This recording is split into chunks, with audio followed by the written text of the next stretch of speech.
Dave, congratulations. It's great to have you joining the team in a couple of weeks' time. But you're already on the team with us in Development Services and done a lot to help us there with that local plan, which was a bit of a beast to get over the line. So really, really pleased. That was an incredibly competitive field.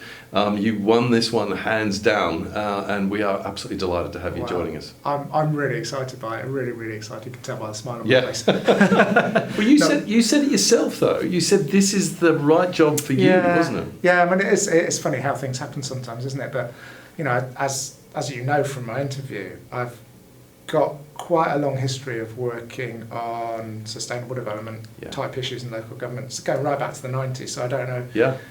Some people remember the Rio 1992 Rio Earth Summit and the local agenda 21 that came out of that. Well, following that, I got appointed by Nottinghamshire County Council for a role, obviously a less senior role than the one I'm now applying for, but a role that covered very similar grounds, and I did that then at Stratford District Council, and then was actually appointed in Warwick District Council as Environmental Policy Officer. So, you know, this has kind of been, an area of work I've come from, and I've moved on into other areas of work, and you know, it's been great working in planning and on the local plan, loved it. And sad to see that end, but so looking forward to what's ahead. But in so many ways, it's not going to end, is it? I mean, so planning is so inextricably linked in our environmental agenda and how we're going to deal with the whole carbon and climate change question.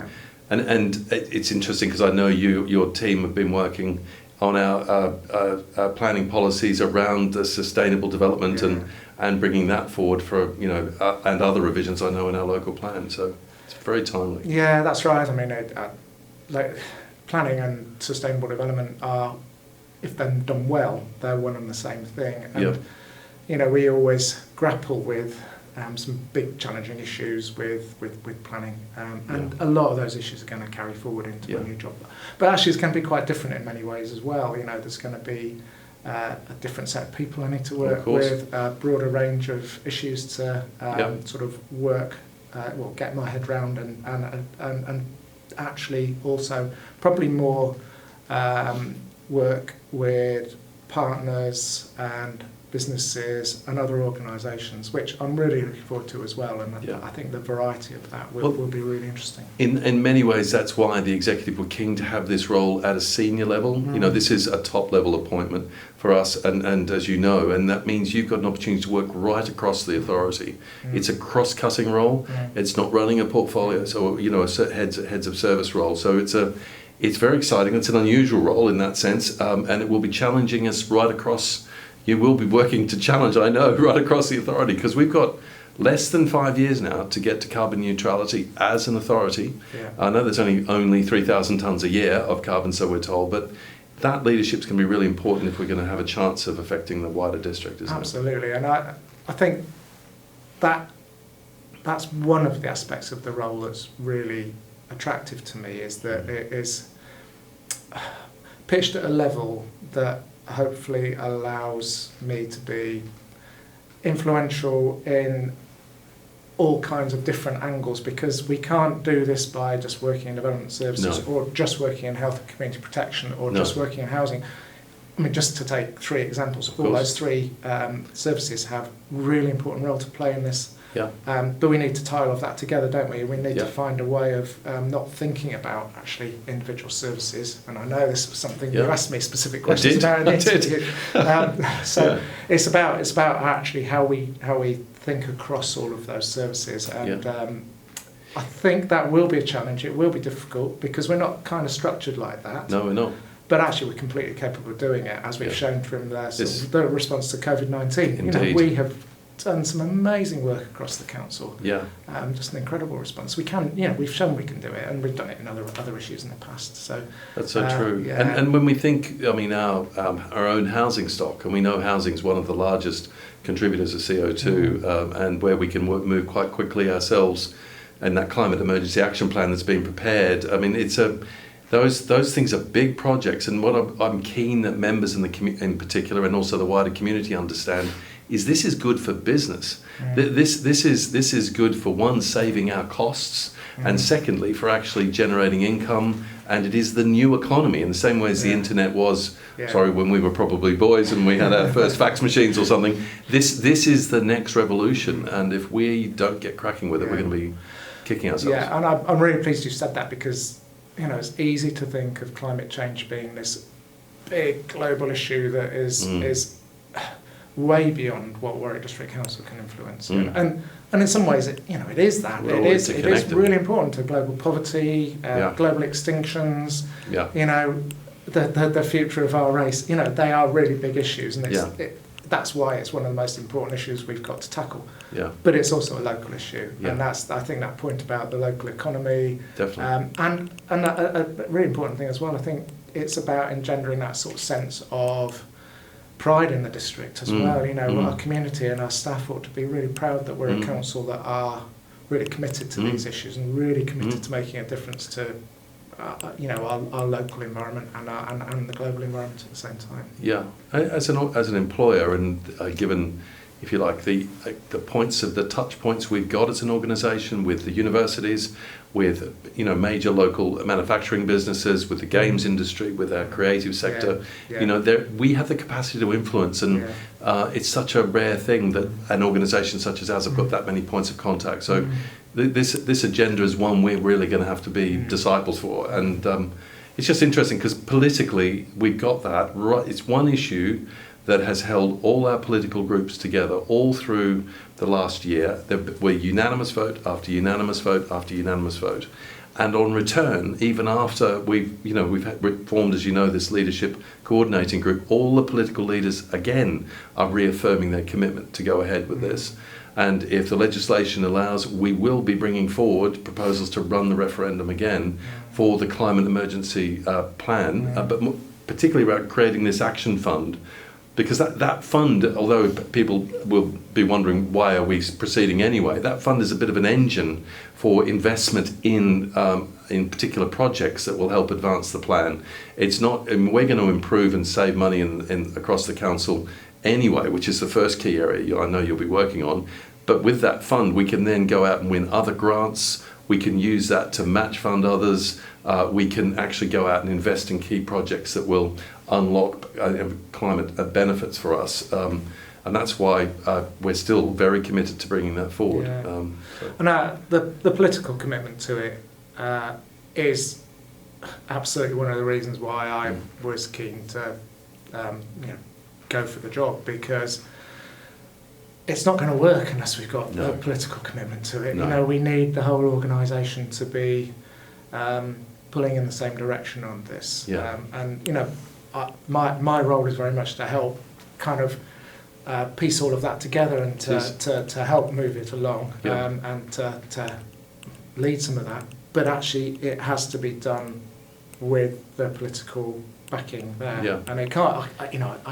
I wouldn't be able to make progress without that. Yeah. So that reaffirmation of that has been time and time again over the last year is really important. And we've just committed to form a special program advisory board for climate change from across, again, the political groups. Backbench members will be working with you and with Alan Reid, the portfolio holder, so that we can keep that alignment going and actually really get on with it, because we've also got, as you know, big projects, whether it's schools, swimming pools, whatever, that we need to look at carefully and make sure that it will deliver what we want from a climate change perspective. And going back to something else you were just saying about we need to be working with other organisations across the district. If we haven't got the political commitment behind it, and we're not able to demonstrate that we're sorting ourselves out and leading this ourselves, we're not going to be able to influence those organisations either. No.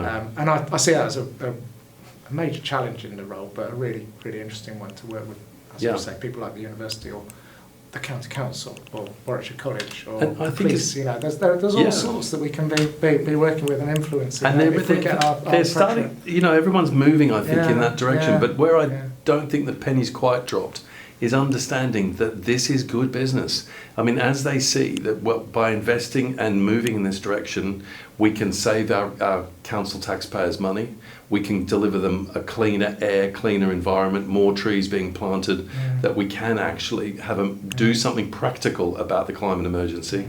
As that happens, it's going to be a natural consequence that that others will wish to come and learn from what's going on here, and that will fold out. And to actually have an opportunity to take a leadership role for you and for me here is just a wonderful moment in history. And I'm mad keen that we don't let this current emergency waylay us, frankly. And funnily enough, I was saying to friends of mine just recently, if we think the coronavirus emergency is bad, imagine what climate change has in store for us if we simply ignore it.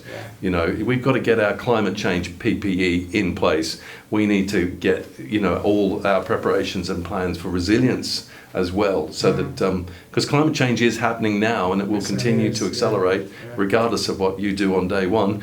And we've got to make sure that our communities are prepared for that and ready to be able to respond positively as well. Yeah, absolutely. I think again though, we have shown through the COVID-19 response that we as an organisation, and actually we as a sort of partnership across the district, can respond to these, and our communities can respond to these. They've been remarkable. Look at what people have done in the community around supporting each other.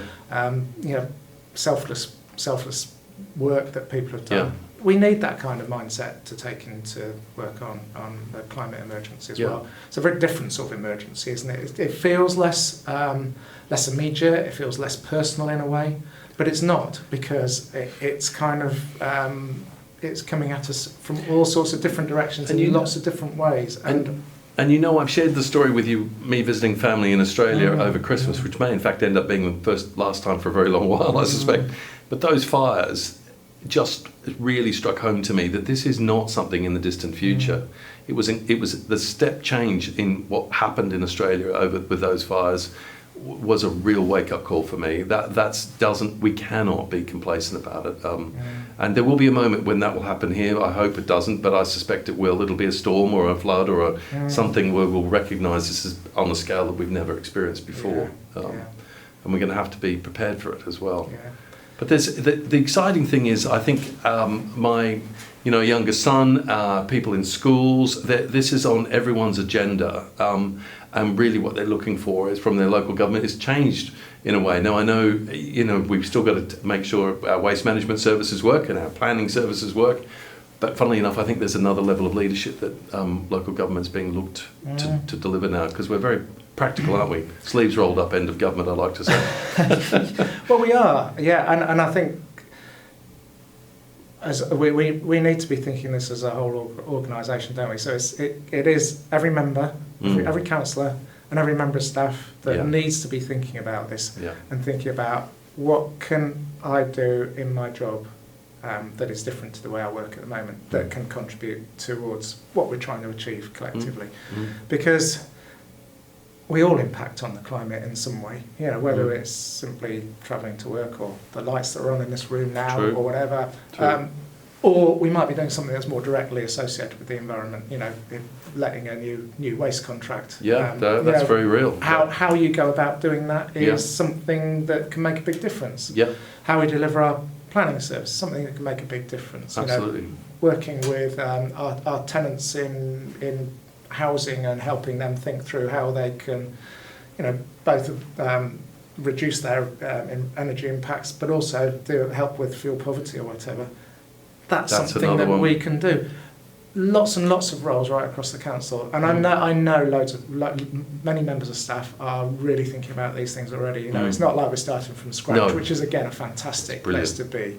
And it's just a matter of helping to coordinate that and to re-emphasise the messages and to give that some momentum so that we achieve the ambitions that you as councillors have set us.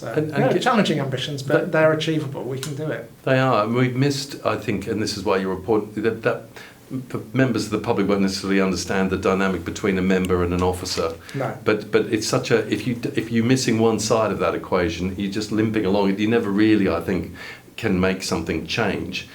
Your appointment now couples in with the member-led advisory board or climate action board as was, and it's a really important step. The gear can click now and we can start making progress with some key projects. Have you got some thoughts as to where you go first? I think you've already mentioned it really. there are two things that I think we need to be doing. First of all, it's this thing about our own impacts, first of all, and that one of the reasons that's the place to start is because that's already started. You know, we've been doing that for a year and more. You know, so investing in energy efficiency, thinking about how we do our own energy generation, thinking about why and how staff travel for work, and you know, actually taking some of the experiences from the lockdown and the fact that everybody's working from home much more. And there's a survey going on at the moment, there's is a there not? survey going on, yes. So we'd be saying to all our staff, fill that survey in, we need to know what your thoughts are. Yeah. And that is really going to be helpful for us thinking about how the organisation needs to change on the back of the COVID-19 crisis. And I think some of that change needs to be influenced and informed by thinking about the climate emergency commitments, and there's lots of things that we can do there. So there's a whole set of activity around reducing our own impacts as an organisation. In a way, the more difficult side is about how we influence our community out there to reduce their climate impacts. And the reason that's more difficult is because it's much bigger. And there's a much more diverse range of people, and we've got, in a way, less control. We've got more. We can influence it, but we've got less control. Yeah. And I think to do that, we really do need to listen, first of all, really carefully to what our communities say. Listen to what the businesses are telling us out there. Yeah.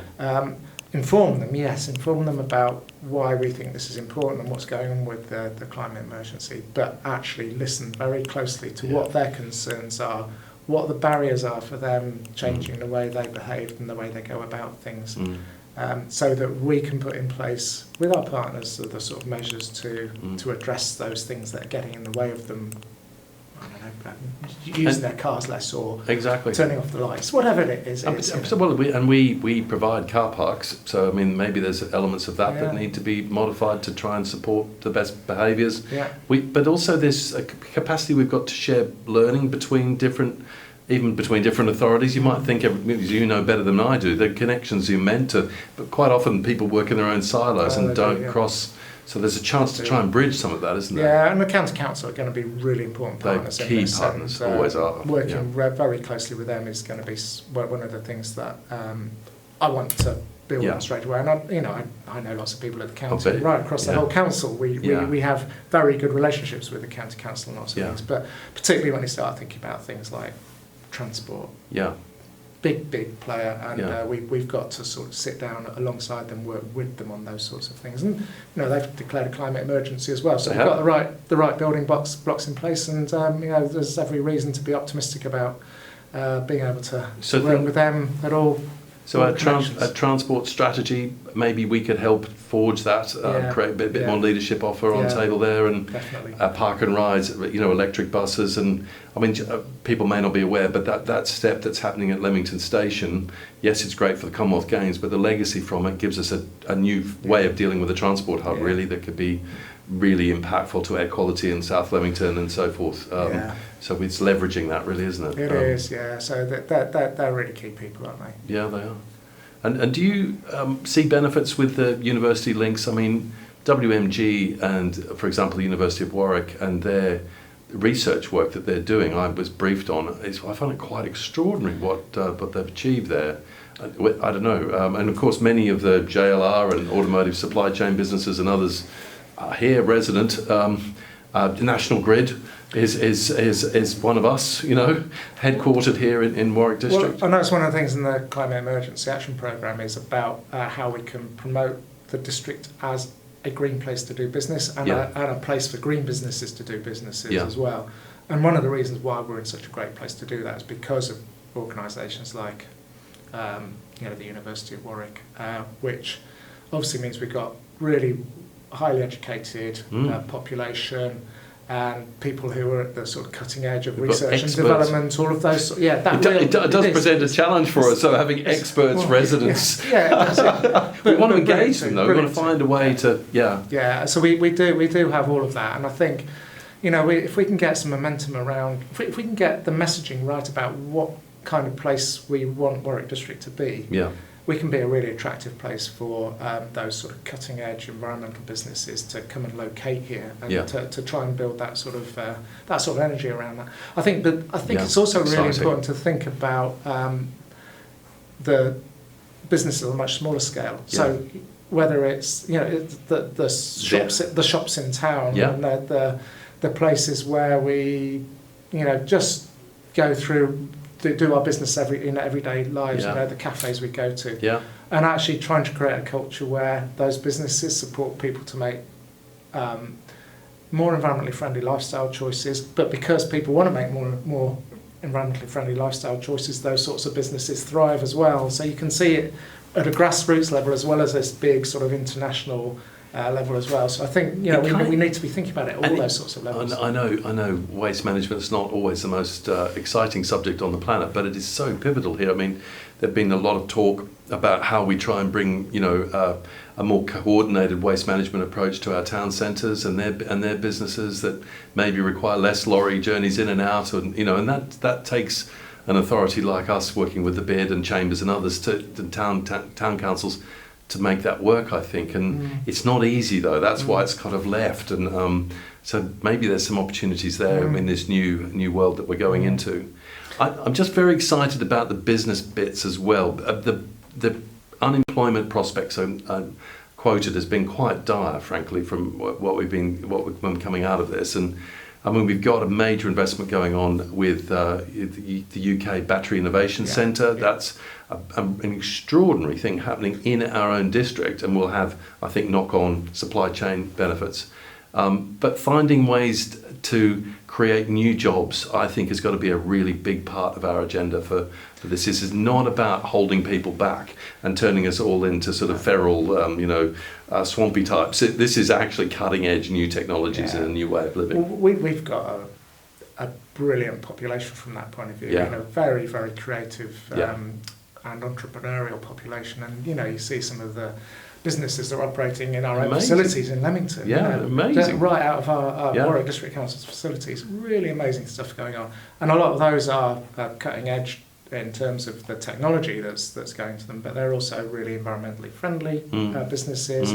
A lot of technology around it, and they're also businesses which have thrived through this current crisis and have a real potential to grow as we move forward to whatever the new normal might actually be. So we've got a population that is, I think, has the potential to be really resilient to this, and we need to really support them in that. So I think you're right there. I mean, you've opened my mind to the thought that our creative industries might be the spark of innovation that could really fundamentally change the way we conduct a lot of different types of business, and we are blessed with a phenomenal cohort there, and some opportunities, of course, down in the creative quarter. Just going back to part of the conversation we were having just now, one of the things I think this conversation is demonstrating is the amount of stuff that we could do. And I think one of the challenges for me in working with you as members will be to say, okay, well, we could do all of this, but actually we need to focus on these things, because what we don't want to do is to spread ourselves so thin we achieve nothing. Correct. And we've really got to think where are the areas where we can make the biggest difference. So going back to your question about where do we start, well, yes, on our own sort of internal impacts. But one of the reasons why it's really important to do that listening that I was talking about is that we need to understand where we can make the biggest impacts for, or the biggest influence for our community and for our businesses and so on. What are the things that we can do that really make a difference to them? So it's kind of a little bit of a vague answer in terms of where do we start, but it's, I think, absolutely vital that we do that listening, and we've got to put in place mechanisms for the community to tell us what their issues are, what's getting in the way. Because everybody knows climate change is important, but that doesn't mean necessarily everybody is able to or does change their behaviours. I agree, and I've been a fan and have looked carefully at things like citizens' assemblies, and we are blessed, I know, from a planning point of view, from having the Conservation Advisory Forum as an eminent body of advice that informs our planning, over heritage buildings. So between citizens' assemblies and the possibility maybe of setting up an environmental advisory forum or something, where we can draw on that expertise and goodwill will get us a lot further down the track. Yeah. Well, again, we're not starting from scratch on that, because colleagues in health and community protection have already been looking into the potential for citizens' assemblies. Done some research about the benefits of that, so it kind of makes it easier for me to walk into that sort of thing where the thinking's already happening. But I think that's great. That's exactly where we need to be focusing. It's kind of unlocking potential rather than controlling it. It's about sort of sparking and enabling. One of the challenges in coming in as leader was seeing a 25 number long project list of various things to be built and done, from schools to parks to this to that. I'm thinking, we've only got 4 years. How on earth are we going to get through all this? And I think wisdom from the chief executive to say, let's just knock them off one at a time and build confidence. And I'm really persuaded by that strategy. It certainly has worked in our first year, and will, I think, be the way forward in our second. And I suspect with this program, our challenge to build confidence with the naysayers and the skeptics that this can be done. It has a much wider benefit. So the listening piece, and then actually completing and delivering a project, moving on to the next one, and so on. I know it sounds simplistic and overly sequential, but it does create, I think, a confidence, when we want to take on some of the bigger decisions, tougher decisions probably, that will come as we try and go completely carbon neutral across the whole district. That's going to be fun. That's only 10 years away. I do remember 2010, you see, that's the thing, that doesn't feel that long ago. It is a big challenge that you've set the organisation, but as I said at the beginning, I think it's a challenge we can do it. We can rise to it. Kennedy said they were going to go to the moon, and they did. I don't know if that was any easier or not, but if you don't hold the vision, if we fall short just by or get there a year early, it's kind of immaterial. It's the ambition, really. We've really got to be ambitious and impatient. I'm really ready to give it a go, and brilliant. Really looking forward to it. I can't tell you how delighted I am.